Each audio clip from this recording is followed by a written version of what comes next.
Nima? Germaniyada 3,5 ming yevro maoshli ish, haftasiga 5 kun, kuniga 8 soatdan deysizmi? Qo'shimcha ishlaganiga qo'shimcha haq beriladimi? Bu axir ajoyib-ku. Aniq bilaman, siz ham shunday reklamalarga duch kelgansiz. Va afsuski, juda ham ko'plab yurtdoshlarimiz ushbu reklamalar ketidan juda ham ko'p firibgarlarga duchor bo'lmoqda. O'zbekiston fuqarolari uchun Germaniyaga borib ishlash uchun ulardan albatta o'z kasbining mutaxassisligi hamda eng muhimi nemis tilidan B1 darajadagi til sertifikati talab qilinadi.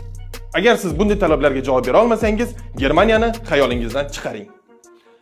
O'zbekiston fuqarolariga Yevropa davlatlarida eng oson borish mumkin bo'lgan davlatlardan Latviya, Litva, Xorvatiya, Estoniya, Bolgariya va Polsha davlatlarini maslahat bera olamiz. Chunki aynan ushbu davlatlar sizdan hech qanday til sertifikati talab qilmaydi va o'z ishining mutaxassisi bo'lmagan o'rganuvchi fuqarolar ham ushbu davlatlarga borib ishlashi mumkin bo'ladi. Agar sizga ishonchli konsalting kerak bo'ladigan bo'lsa, sizga hech qo'rqmasdan Yevropa orzusini taklif qilishimiz mumkin.